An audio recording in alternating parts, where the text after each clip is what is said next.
Kiai tugasnya hanya al-amru bil ma'ruf wa nahyu anil munkar. Maka kalau ada, maaf pemerintah, maaf Pak Menteri, maaf Pak Wali Kota, maaf Pak Bupati, kalau dia kiai berbeda dengan pemerintah, itu kiai yang bagus, kiai yang peduli dengan negaranya, tidak mau kiai membiarkan negara ini hancur, tidak mau kiai membiarkan negara dalam kedoliman. Kiai tegur, kiai yang negor ini kiai yang baik, yang cinta negara, cinta bangsa. Kalau ada kiai berbeda, jangan ditangkap, jangan dipenjara. Kalau ada kiai berbeda, undang ke kantor kabupaten. Syukron Makmun berbeda dengan Bupati Lumajang. Bukan musuh saya ini, saya cinta sama bupati, supaya bupatinya tidak tergelincir. Undang saya ke kabupaten. Ini namanya demokrasi. Ngopi bersama dengan bupati, betul apa tidak? Kalau perlu dengan mie goreng, betul atau tidak? Mari bicara apa maunya Pak Sukron. Oh begini Pak Bupati Lumajang, begini Pak Bupati Pasuruan, sesuai dengan Al-Quran dan Sunnah Nabi begini. Kan enak toh. Jangan dimusuhi, lalu dianggap lawan. Ulama ini yang mendirikan republik ini. Kalau tidak ada ulama, tidak ada NKRI. Saya tegas, persilakan yang mau nuntut. Tidak ada ulama, tidak ada NKRI. Saya berikan fakta, karena yang sekarang jadi pemimpin ini orang yang tidak baca sejarah barangkali. Ya, Al-Mukarram Kiai Stakuf itu yang akrab dengan saya dulu kakeknya. Kiai Bisri Mustafa yang akrab dengan saya kemana-mana. Lalu dengan Kiai Ulil Bisrinya, sekarang cucunya. Lah ini perlu baca sejarah. Ketika Indonesia mau proklamasi, Bung Karno bikin 60 panitia, gagal. Akhirnya bikin 9 panitia. Terdiri pada Bung Karno, Bung Hatta, Maramis dari Katolik, Abi Kusno, Wahid Hasyim, dan termasuk beberapa ulama-ulama lainnya mendapatkan rumusan. Apa rumusnya? Negara Republik Indonesia berdasarkan ketuhanan dengan kewajiban menjalankan syariat Islam bagi pemeluk-pemeluknya. Di luar Islam tidak usah menjalankan syariat Islam bagi. Ini yang disebut Piagam Jakarta. Dengan mendapatkan satu format yang jelas, negara Republik Indonesia berdasarkan ketuhanan dengan kewajiban menjalankan syariat Islam bagi pemeluknya. Maka Bung Karno diminta untuk segera proklamasi tanggal 17 Agustus jam 10 pagi. Proklamasi, kami bangsa Indonesia dengan ini menyatakan kemerdekaan Indonesia. Hal-hal yang mengenai pembinaan kekuasaan dan lain-lain akan dilaksanakan dengan cara saksama dalam tempo yang sesingkat-singkatnya. Masa kiai sudah apa? Kiai sudah berproklamasi begini kok masih dicurigai? Radikal. Apa-apaan itu? Nggak ada itu. Kiai radikal tidak ada.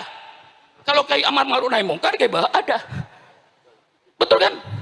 Kita ini cuma menawarkan konsep.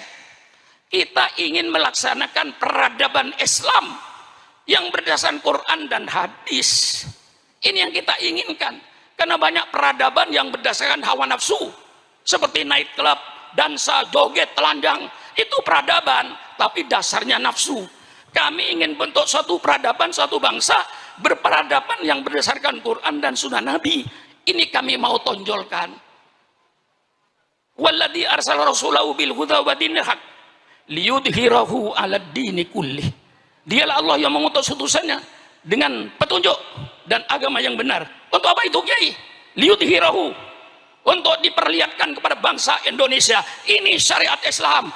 Anda mau pakai persilakan, Anda tidak mau pakai persilakan. Wa ma alaina illal balaul mubin. Inilah syariat Islam. Kiai harus berani menampakkan ini syariat Islam. Bagaimana syariat Islam dalam berkeluarga, bagaimana syariat Islam dalam bermasyarakat, bagaimana syariat Islam dalam ekonomi, bagaimana syariat Islam dalam politik. Semua Islam ada. Jangan dikira tidak ada. Yang sekarang pada kiai pada takut bicara politik. Kiai, Yang melarang politik itu dulu Belanda, karena Belanda ingin menjajah Indonesia. Kiai dilarang baca politik, tidak boleh bicara politik di masjid, di majelis taklim dan lain-lainnya. Itu yang melarang bicara politik Belanda. Kalau sekarang masih ada orang yang melarang kiai bicara politik, itu berarti sisa-sisa Belanda. Jelaskan? Jelaskan? Itu sisa-sisa Belanda itu. Persilakan. Kalau kiai sayang negara, kalau kiai cinta sama NKRI, saatnya kiai bicara politik.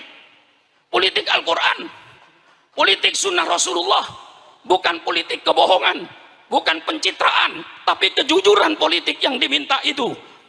Betul apa tidak? Persilakan kiai bicara politik. Politik Al-Quran, bicara politik, politik sunnah Rasulullah. Yang kayak tadi itu Pak Bupati dan Pak Menteri, itu semuanya dalam Islam ada. Jangan mempersulit urusan rakyat. Hadis, man waliya min amri ummati fasyaqqa alaihim fashquq alaih. Barang siapa yang memegang pimpinan urusan umatku, dia mempersulit urusan umatku, maka dia nanti akan dipersulit oleh Allah di padang mahsyar. Maka ketua RT, ketua RW, lurah, camat, bupati, wali kota, gubernur, presiden, menteri, jangan mempersulit urusan rakyat. Kalau bisa dipermudah, kalau bisa dipermudah, mengapa dipersulit? Jangan sebaliknya. Kalau bisa dipersulit, mengapa dipermudah? Iblis. Nah ini, betul? Betul ya Pak? Kalau bisa dipersulit, kalau bisa dipermudah, mengapa dipersulit? Man waliya min amri ummati fasaqwal fasquq alaih.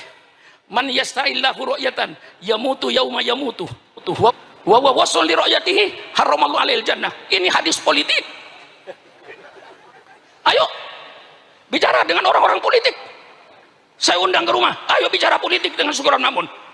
Ini hadis politik. Barang siapa yang Allah jadikan pemimpin, kemudian dia mati, ketika mati kayak bah, sedang menipu rakyatnya, pemimpin seperti itu haram masuk surga. Haram masuk surga. Doakan pemimpin-pemimpin yang belum memenuhi janjinya ketika kampanye, mudah-mudahan dipanjangkan umur. Betul apa tidak? Hei pemimpin-pemimpin yang kau belum melaksanakan janji-janjinya ketika kampanye, tolong ya Allah jangan dimatikan dulu. Kalau nanti dia sudah memenuhi janjinya, mau mati, matilah kau.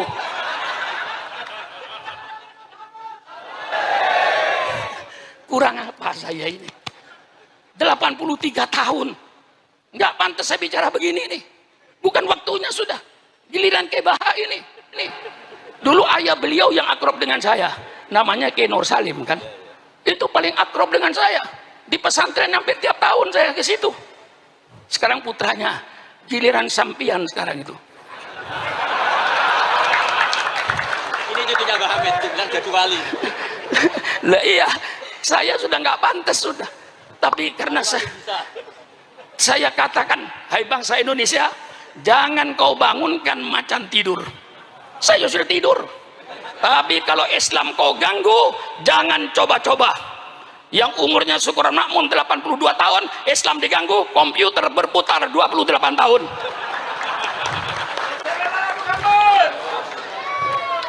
Betul? Betul.